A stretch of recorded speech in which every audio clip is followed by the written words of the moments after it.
All right, everybody, welcome back to another episode of the Mamba Moments podcast, where we keep the legacy of Kobe Bean Bryant alive through the incredible stories. I have a very special guest today, Cabbie Richards, who did my favorite Kobe interviews, always got him to open up. Cabbie, it's great to have you here. How are you doing, man? I'm wonderful. Thanks for the invite. It's anytime I can talk Kobe Bryant, it's the highlight of my day.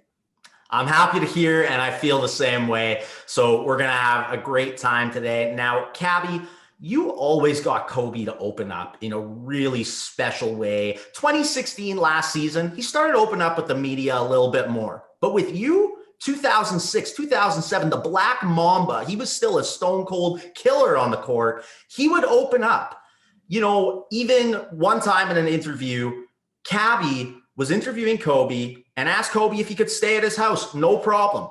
Kobe gives him the address of going to Compton in like 2006, 2007, when Kobe was pretty stone-faced. So Cabbie, what made your relationship with Kobe different? And how did you get him to open up at a time where he really didn't do that very much? Well, thanks for asking. I think it's because I'm so goofy, and I was even goofier than I am right now on this podcast.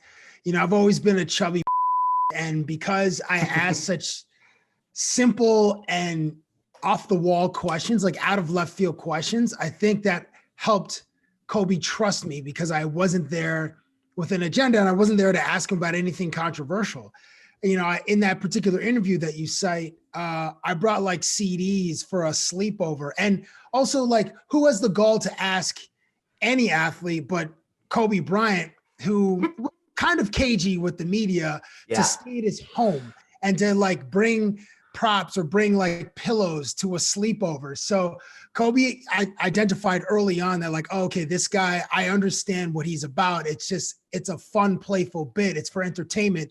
It's not actually journalism. So I don't have to treat this like a journalistic interview or enterprise. So that helped go a long way. And also I have to give a huge shout out to Allison Bogley, who at the time was the manager of communications for the LA Lakers. Wow. And the director of communications for the Toronto Raptors, Jim LeBombard. So Jim LeBombard vouched for me in Toronto the very first time I met Kobe Bryant, because Allison Bogley, who worked for the Lakers, was like, who is this guy harassing Kobe and asking him for his address and his phone number? Like, who is this guy? So once Jim LeBombard vouched for me, because I'd grown up in Toronto and my career started and my interview started in Toronto, he's like, oh, okay, I know what this guy's about. I got the seal of approval. And then Allison passed it on to Kobe. And she's like, he's a local guy. He's a little bit weird, but he's harmless. So that was huge in the development of my professional relationship with Kobe Bryant. That's absolutely beautiful. Those interviews were incredible. I'm telling you, Cabbie brought pillows to these interviews. He brought CD. I remember Kingdom Come, the Black Album, and you did your research. You knew Kobe loved Jay, you know? So that's really good too. One other question I would love to get your perspective on. You interviewed Kobe a lot in the mid-2000s, so you were one of the first people to interview him after he changed his number. Now, he told you that he changed it to number 24 because of 24 hours in a day. Obviously, Kobe always said, you know, control what you can in a day. Then later in his career, he said it was the evolution. Then many people said different things. Why do you think, after all these years, that Kobe Bryant changed his number from 8 to 24? Halfway through his career? That's a great question, Scholar. No one's ever asked me that, but I, you know, like many fans, I had opinions and had theories. And the one I believed at the time, and I probably still believe it, is to be one better than Michael. Like Michael was Kobe's North Star, and everybody knows this. And he measured himself against Michael's greatness, as any basketball player post Michael Jordan would if they're chasing that legendary status. Obviously, there's only one Michael, and there may only ever be one Michael, but I think that's why Kobe changed it from 8 to 24. And at the time, I was such a huge fan of the television show 24, and I loved Jack Bauer. I was convinced that I would name my first son Jack Bauer Richards, because Jack Bauer, the fictional character played by Kiefer Sutherland, was such a rogue gangster. And the way that Kobe played basketball, he was a gangster. I remember one game he's playing in Toronto. I think it was '08, maybe '09. But I got great seats. I went with a friend and got to sit courtside, and Kobe was like, he was just murking the Raptors. And this is a couple seasons after the 81 points. And I remember in the fourth quarter, he's hitting just like turnaround fadeaway Jays, pull up threes. And he's just he's running back up the court and he's just looking at the people courtside and just saying, bam, bam, bam, bam. It's almost like he's looking at each person in the eyes and each one's getting a bam, bam, bam. That's how much of a gangster he was. And he didn't care. Like, people showed up in buildings to watch him play because he was that special and he was putting on a show and he was ruthless. And that was so entertaining for me because Kobe was my guy. The Raptors were my team. But for this one game on the 82 game schedule, I was a fan of the star on the other team, not my own team. So that was like, so the Jack Bauer thing, actually, I don't think factored into his decision from changing from 8 to 24. I think it was more the Michael thing, because obviously Michael were 23 and Kobe said, I aim to be one better than Michael. So that's the one I believe. That's beautiful. And I remember you showing the Jack Bauer clip in the interview and bringing that up with Kobe. So that was awesome that you threw yourself in there. Speaking of Kobe being a different dude, which he definitely was, what did you look forward to the most about getting to interview Kobe Bryant? Oh, wow. No one's ever asked me that. It was trying to crack him. It was trying to get him to laugh, to hear his laughter and to see. So A, hear his laughter, B, to see how far I can push the limits of like the boundaries of etiquette in an interview. For people who aren't familiar with my style, I'm a close talker. I like to get close to athletes and invade the personal space. Correct. And it was a disarming mechanism, but I like to put my hands on the dude. It's not like we're going to fight, but like put my arm, as though we were friends, put my arm around a dude, sometimes put my head on their chest, or like I might touch their face in a certain way, creating awkward moments to hopefully entertain the audience. So I look forward to those times where I could potentially have those moments with Kobe. So whether it was like moving my seat neck closer to his, or like trying to get him to wear something. I once brought him these oversized flannel pajamas. Of course. There were multiple times where I tried to hug him and he would only let me hug him at the very end of the interview, like in the final moments. Yeah. Except during the 2016 one, I saw you got a few hugs in there at the beginning during his last season. Yeah. He did let me have a couple, because in the card, I gave him like a thank you card. And I was like, for all your 30,000 points, here are 30,000 hugs. And I actually wanted to count as far, like I wanted to see how far I could go with hugging him. Okay, 1, 2, 3. And I think he only let me get to 3. It's like, okay, this is ridiculous. We're not getting to we're not even going to get to 5 because like, we're just eating up the time in the interviews. And he would only let me get about 5 to 10 minutes each time. Like he was like, there was a boundary for how much he would let me mess around. And there was always a time, there was always a clock. I wasn't one of those people like Kobe trusted Mark Spears, Ramona Shelbourne, J.A. Adande, and Stephen A. Smith. Like those were, when Kobe wanted to get, like those are the people he trusted in the media for journalistic things. If he had a certain message he wanted to get out. With me, he trusted me because he knew I was a goofball and we were gonna have a good time. That's awesome. So, and there were times like I just wanted to try to invade his personal space in a way that nobody had ever seen before. And you succeeded. It was amazing to watch. Once or twice. Yeah.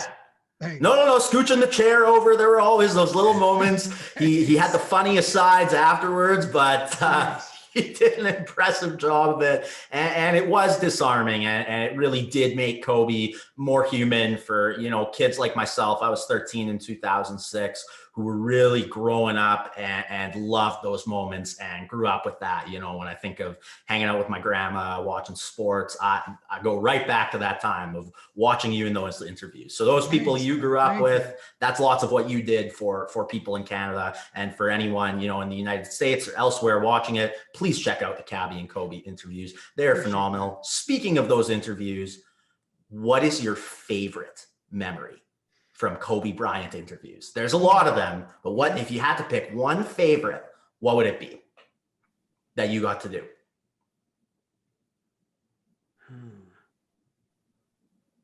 One time he sung to me, and I don't know if this clip is on YouTube, but it was at an All-Star game. I think it was 2009, and I don't even remember the bit. Maybe I was trying to get people to record a greeting for me on my phone. And I think Carmelo Anthony was the only person to actually do it, to like read our little script. Love but Melo. Kobe, actually, this one is very near and dear to my heart because Kobe sung to me. He's like, "You look like AC Green. Please don't call me anymore." And I was like, "Is that the one?" He goes, "That's the one." And it was just like, so at an All-Star game, it is pandemonium. It's controlled chaos. Yeah. There's 45 minutes to interview the Eastern Conference All-Stars and the Western Conference All-Stars. And there are literally 250 media members in a giant ballroom. And each player has their own desk. And then for the more prominent players, like a Kobe or a Shaq or a LeBron, there are 80 reporters deep. And the players are there for 45 minutes. So you either have to get there right at the beginning, or you have to wait till the very end and hope that once people get their questions in or their clips, they leave the scrum and then another person fills that spot. So pitchers sitting at a desk, Scholar, and there are like 16 people around you, and then another 16 people behind them, and then another 16, like 5 layers of that. So I would try to get there first, and then get 2 questions in, and then someone immediately just jumps in. Like, people don't care about what story or what angle you're pursuing, because everybody has the same amount of time, and they got to get their moments in and then peace out. So that was one of my fondest ones. I'm trying to think. You know what? I wish we never got this moment on camera, but there was a time I would pitch him 2 ideas so I would interview him, and then I'd pitch him 2 more ideas. Or like I would interview him, then the next day I would stay an extra day in LA, and I would pitch him 2 ideas for the next time that we did an interview. And unfortunately, there were like 3 seasons where he was injured, whether it was his shoulder, his Achilles, one of his knees, where he missed considerable time in the season. So there were like 3 seasons I didn't interview Kobe, unfortunately. So this one time, I pitched him an idea about being a real estate investor, or like a prospective realtor, and I wanted to go to one of his homes to buy it, and I think he had 1 or 2 homes up for sale at this time. So I'm telling him the idea, like I go in, I got security guards, like I'm in a suit. I look like I'm new money, but like big money. I'm some dude from Europe. And then at the end of the bit, so it's like a way that, we sort of tour your house. We get a tour of your house. Yeah. And then you come home, and then you have your 2 big dogs. I can't remember the name. He had like, I think he had bull mastiffs at one time, like big dogs. I'm like, you come home with the dogs, and you're like, Cabbie, what are you doing in my house, man? And then like it cuts to me. Then the security guys leave, and then cuts back to Kobe, pissed off, and back to me like, what do you like? Surprise, back to Kobe, like even closer. Yeah. He's more pissed than me. Even like, oh, what is he gonna do? Boom, wide shot of Kobe, and he's got the dogs on the leash. He just drops the leash, cuts back to me.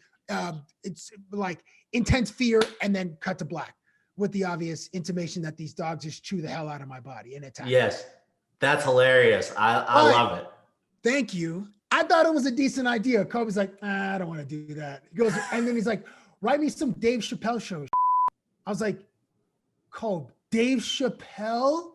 Like and this is like before Dave Chappelle. This is when like Dave Chappelle was in exile. Yeah.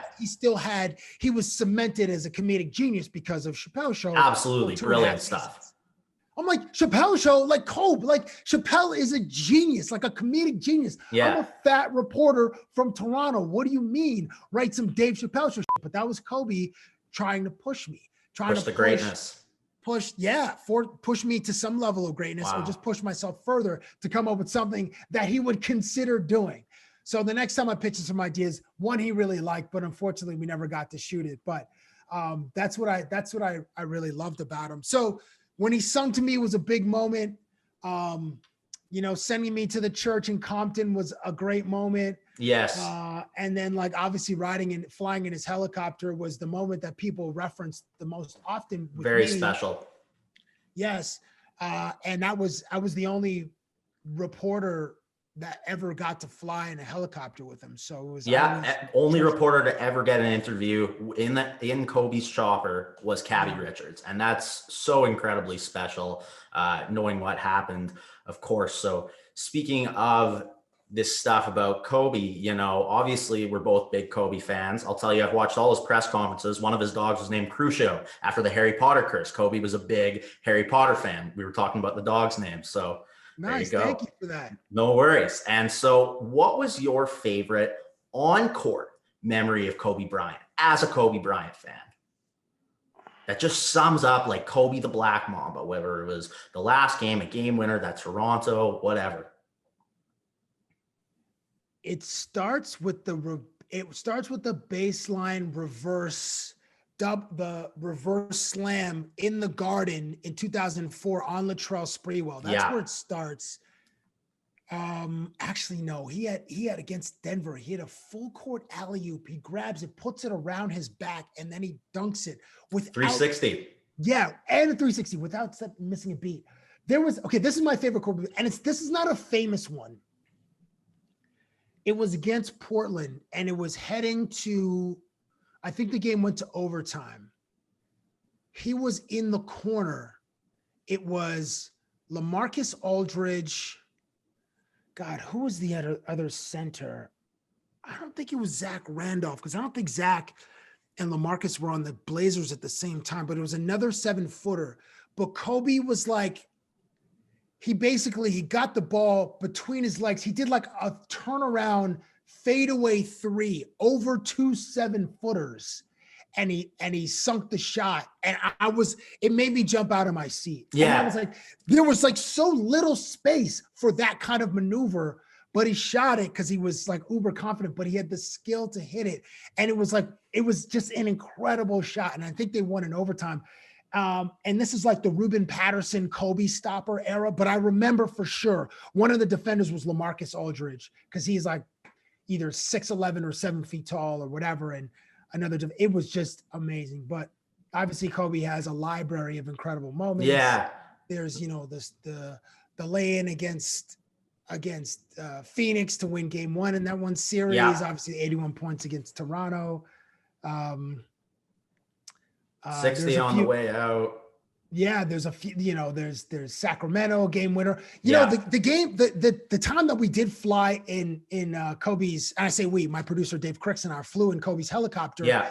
We went to practice, but then the next day was a game and they played against D Wade and the Miami Heat. And Kobe hit a game winner. He banked a 3 over D Wade from the top of the key and then won. So he was in like this amazing mood. He wore like a brown on brown suit. It wasn't a good look. And Kobe's like a real stylish dude. Yeah. But it was like too many earth tones. And it wasn't even like a tan. It was just like a chocolate brown shirt, chocolate brown suit. And obviously his skin tone is brown too. So it was like too many browns. But anyway, and then he's like, okay, we'll finish this interview, but go wait for me by the bus.